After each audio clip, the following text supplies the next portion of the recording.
Subscribe to get Curried and click on the bell icon for more updates. Mutton Khichda is an amalgamation of some wonderful flavors. Of course, it uses meat, it uses assorted lentils and broken wheat. On that note, let's try this age-old recipe. Hey guys, it's Varun Inamdar and welcome to Get Curried. Well, mutton khichda could be quite an elaborate dish for the ones who've never attempted it. Well, you need to do a little bit of a pre-prep. The first thing is to fry some red onions. Well, golden brown, absolutely nice and crisp. And we're going to use this in two methods. One is to begin with and one right towards the end.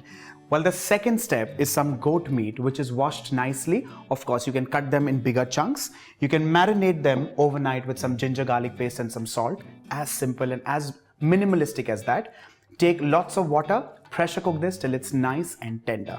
The third and the most important component of the mutton khichda is actually the khichdi. Well, the khichdi is made by use of assorted lentils, like I said before, and broken wheat. If you can come a little closer, I'll quickly run you through the lentils. I've taken equal portions of tur dal, masoor, moong dal and chana dal.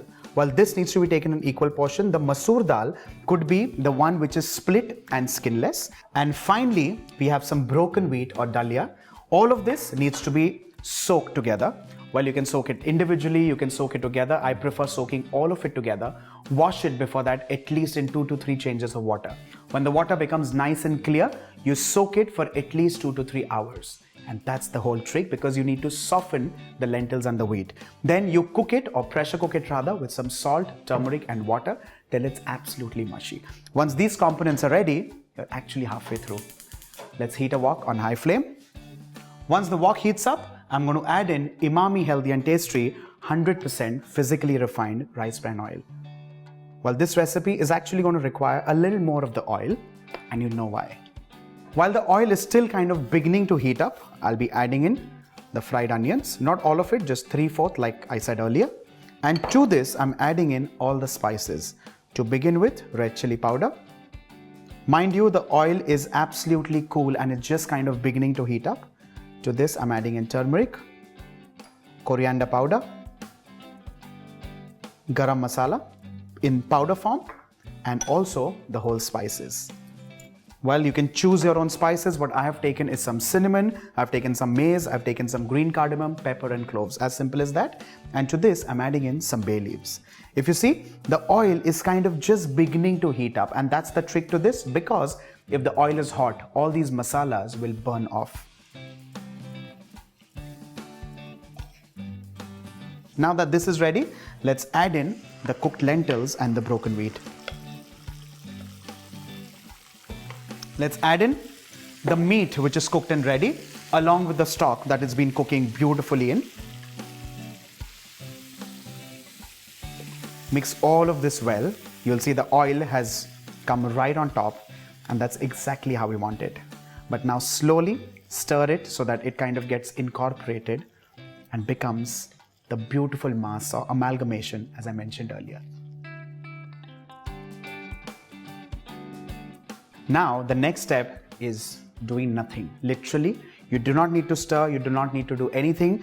Just turn the flame on absolute low and allow this to cook gloriously for at least 10 to 12 minutes on low flame. Remember the fact, because the lentils may stick at the bottom. If you've noticed, I've used an absolutely neutral oil. In this case, Emami Healthy and Tasty refined rice bran oil, for various reasons. Of course, primarily the reason here is so that the taste and flavor remains neutral.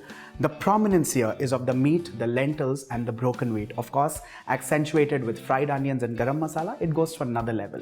It's important to choose the right kind of oil, because that derives the taste and flavor of the recipe. Remember that. After simmering gloriously, the red chili oil has kind of surfaced. That's the stage when you need to turn the flame off and begin to serve.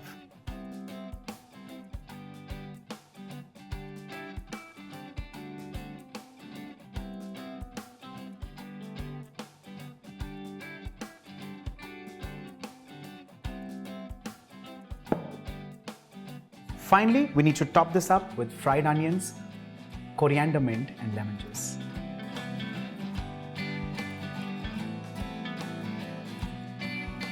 With this, our power-packed mutton khichda is done and ready. When I say power-packed, it's absolutely loaded with flavors, aroma, and taste. Make this for your family and friends, and trust me, they'll enjoy this. On that note, do not forget to like and share the video and subscribe to get curried.